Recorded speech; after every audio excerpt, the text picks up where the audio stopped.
Hey, babe. Did you know that using a great alternative light source doesn't cost $1 billion or look like a suitcase anymore? Well, surely that's not true, but if you can give me more information, I'll be inclined to believe you. Well, now you can get a pocket-sized blacklight from Taction USA that works just as well as a large ALS, an alternative light source. It works so well, you'll never go back to any other ALS. It's lightweight and literally fits in your pocket. Made out of aluminum, so it's durable, it will last you a lifetime. You can find the professional blacklight at TactionUSA.com for $29.99. Ships quickly, and your order comes from Taction USA's Amazon store, so it's easy to order. Taction USA is run by law enforcement for law enforcement. You should check it out today and get yours. Get yours right now, today, at TactionUSA.com.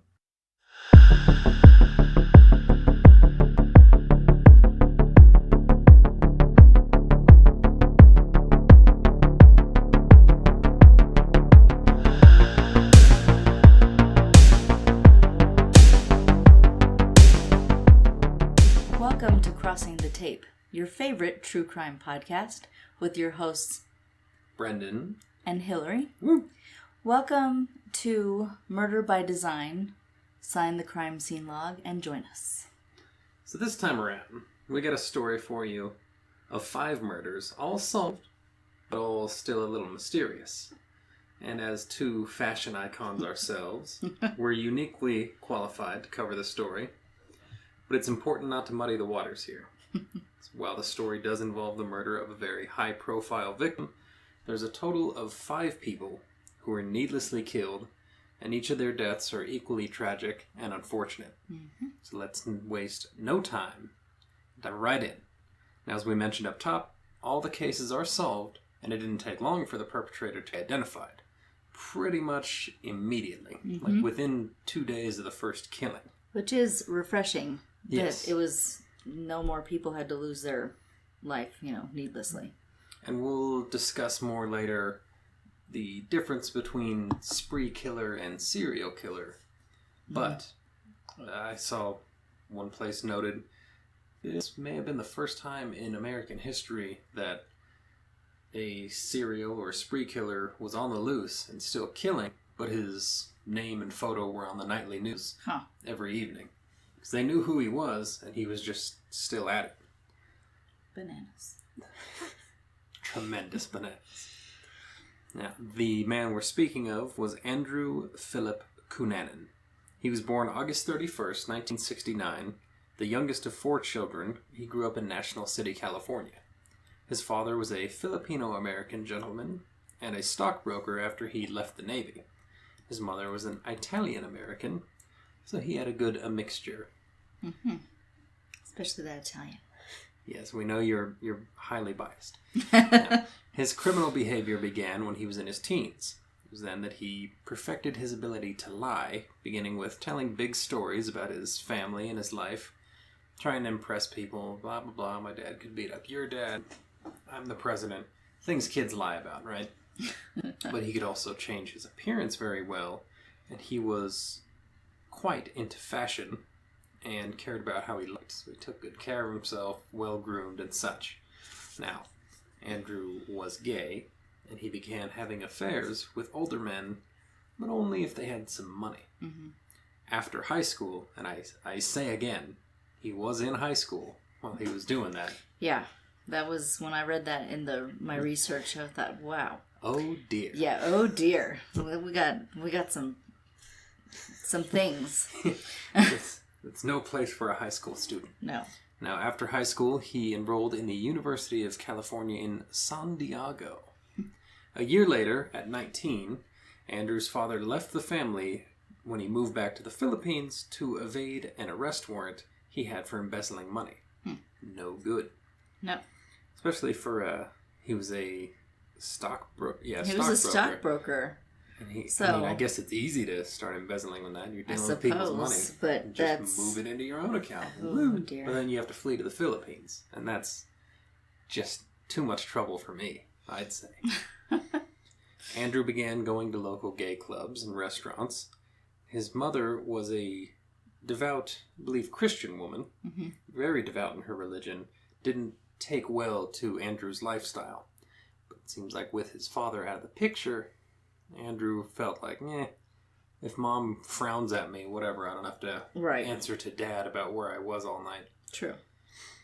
Yeah, I could see that being his way of thinking.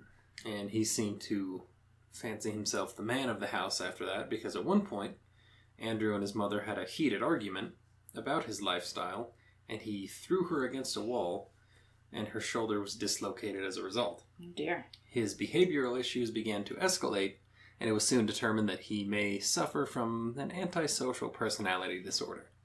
No big deal, right? Lots of red flags.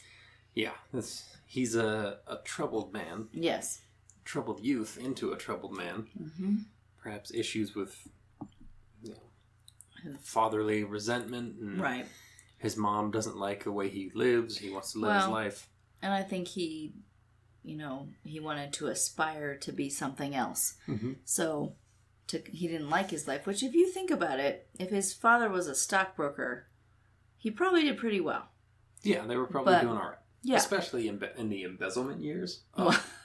They were probably sitting real pretty. Beside the point.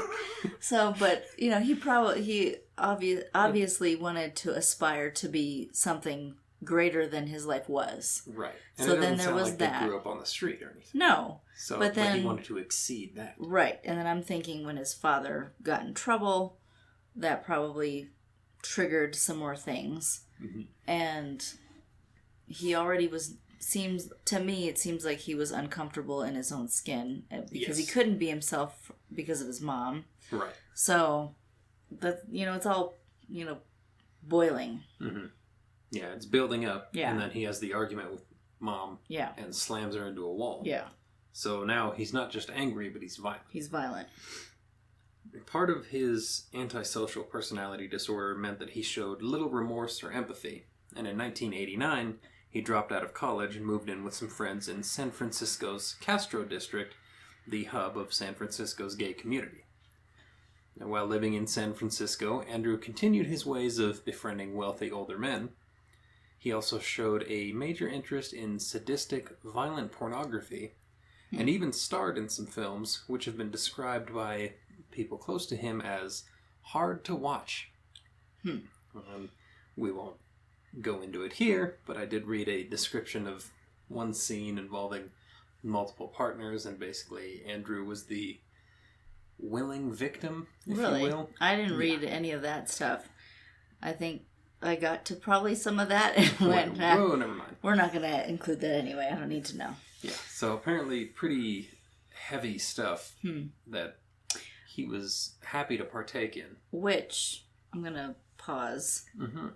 And I'm not going to say too much because we'll go into everything later. But that seems to be a common trait of certain types of serial killers.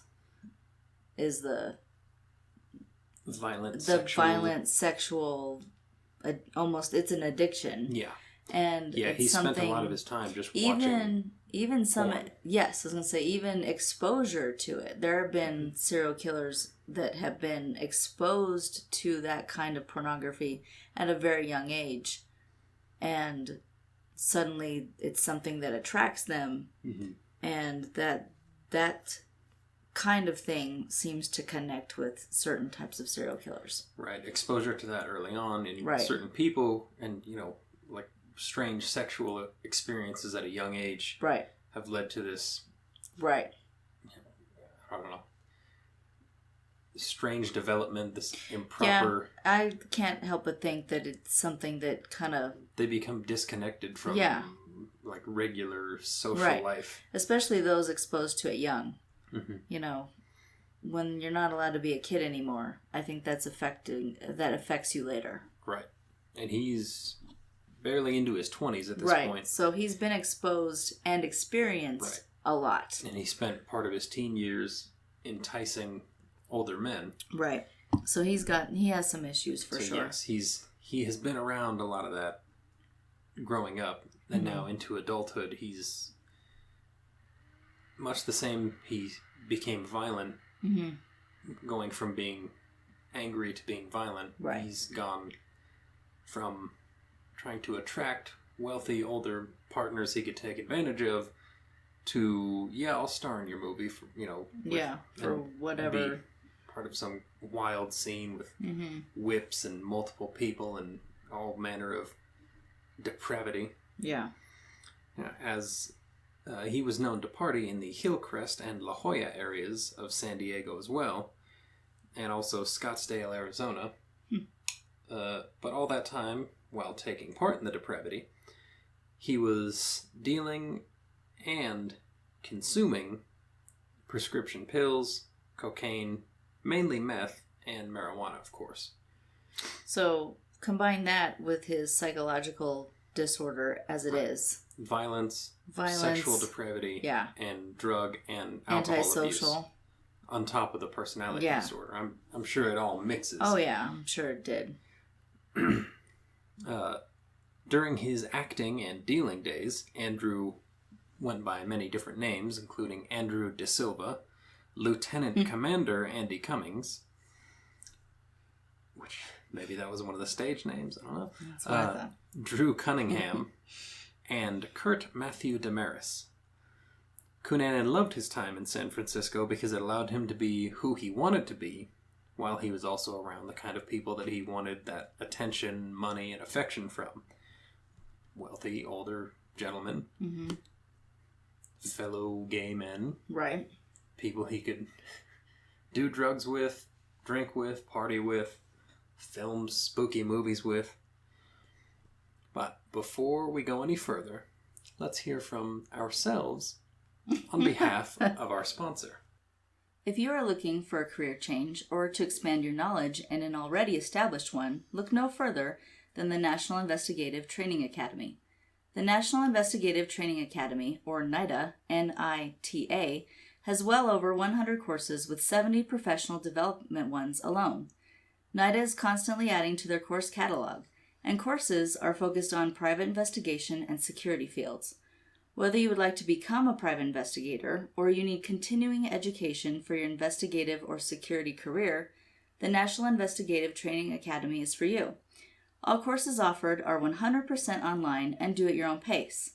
Once completed, you will receive a certificate in that course. Sign up today at investigativeacademy.com. Make sure when you sign up for your courses, you mention we sent you there. We encourage you to get the best investigative and security training possible today. When you sign up, mention our brand ambassador code, BA2367. That's BA2367, and you can find those courses at investigativeacademy.com.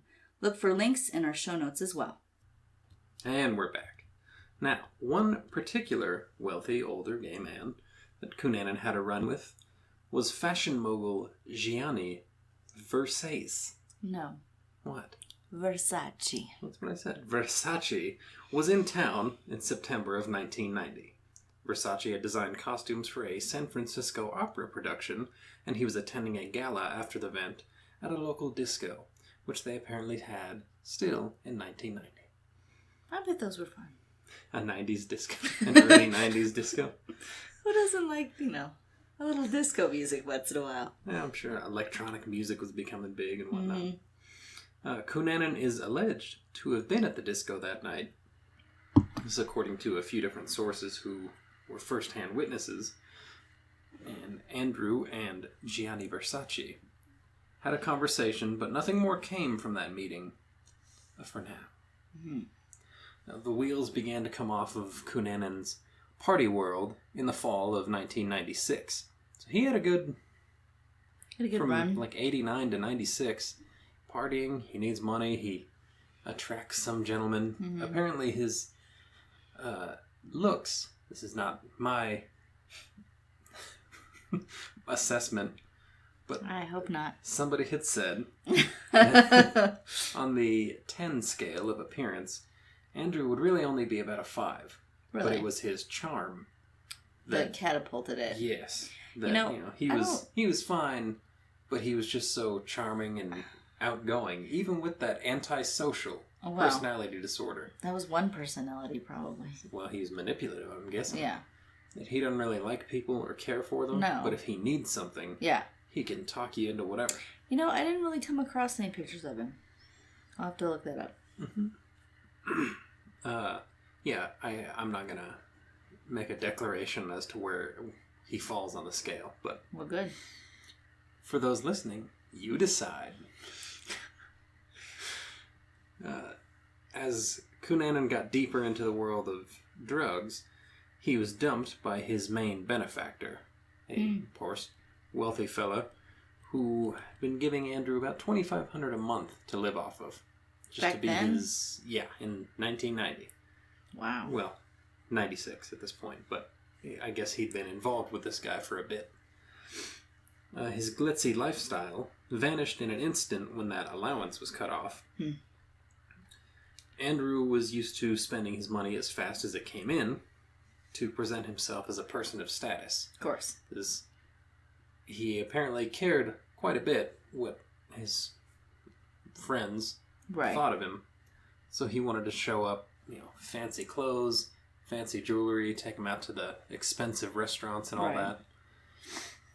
But after losing his benefactor, his credit cards were maxed out pretty quick. And lucky for Andrew, he still had someone he could lean on to take care of him. And that was David Madsen, a Minnesota architect, which Andrew had met while he was visiting San Francisco at a bar in late 1995. Now, with Madsen back home in Minneapolis, the two began a long-distance relationship, but eventually David called it off. He felt something was a little off about Andrew. Decided, I think I'm just going to live my life here. Now, Andrew called Madsen the love of his life. So he's a little upset. So it's gonna... That his long distance... That's gonna trigger something. Yeah. Decided, well, you keep doing your California thing and I'm just going to keep doing my Minneapolis thing. Well, in April of 1997, Cunanan threw himself a going-away party and called his credit card company and convinced them to let him... just let me buy one more thing. One ticket. And it turned out to be a one-way ticket to Minneapolis. His hopes were being with David. Now, when he arrived, Madsen welcomed Andrew and introduced him to some friends over dinner. I guess figured, well, do the guy a favor and give him a helping hand, get him into the community and all these friends. Well, one of the friends he was introduced to was another acquaintance of Andrew Cunanan, Jeffrey Trail. Trail met Andrew in 1992 while Trail was in the Navy, stationed in Southern California. Eventually, Trail landed a job in Minneapolis, where Andrew would regularly visit because he felt pretty close to Trail as well. He had eyes for him too. Yeah, obviously. Now, people close to Andrew and Jeff tell conflicting stories, with half saying they were just friends, and Jeff was kind of a big brother figure for Andrew. And then others insisting that no, those two were definitely romantically involved for a time. And before Jeff left California, Andrew swiped Jeff's .40 caliber Taurus pistol. Oh dear. Yes, and so that was back around 92, I believe, that Jeff left. So Andrew, he's had it a while. He decided he wanted a little keepsake from their relationship, so he stole the guy's gun. And on one of his visits to Minneapolis to see Jeff, Andrew introduced Trail and Madsen. And he couldn't help but think after that, maybe that was a bit of a mistake. The pair hit it off quickly. Andrew still had feelings for both of them, and now he's worried that they're going to get together. I together. think those two are seeing each other. And push him out. My former flames are an item. So jumping back to 1997, when Cunanan arrived in Minneapolis and was greeted with Madsen, by Madsen, he was convinced that they were still doing something behind his back. Andrew decided he left Jeff a voicemail, an answering machine note it's still call. A voicemail. Yeah, I guess. But it's different than we have now. It was probably on a little cassette. Yeah, those were handy. Yeah, you could throw them away easier than deleting one off your phone. That's true. I guess not handy for investigation. Yes. Well, the police had a field day with it because they found this voicemail later. of Andrew telling Jeff, hey, come over to David's apartment, let's discuss this whole thing and clear the air. So, on April 27th, 1997, Cunanan confronted both men about the possible love triangle, and an argument ensued. Neighbors heard a lot of yelling, and then a banging sound a few times. Turns out, as the argument broke out between them, so too did a fight. Ooh. And at some point, Andrew armed himself with a claw hammer from a toolbox, and he beat Jeffrey Trail to death with it in front of David Madsen. Jeez. 3 days later, Madsen didn't show up to work, so his co-workers went to look for him at his apartment. But they found lots of blood, and Jeffrey Trail's body rolled up in a rug tucked behind a couch. Ugh. And now that Andrew has killed a man, he's incapable of stopping himself. But before we tell you about the remaining victims, we are mandated by Supreme Court order to keep you in suspense for a bit. It's not my decision, but that's what the ruling that was handed down. So until part 2 comes soon, we appreciate you tuning in. Please sign the crime scene log on your way out. Stay safe. So long.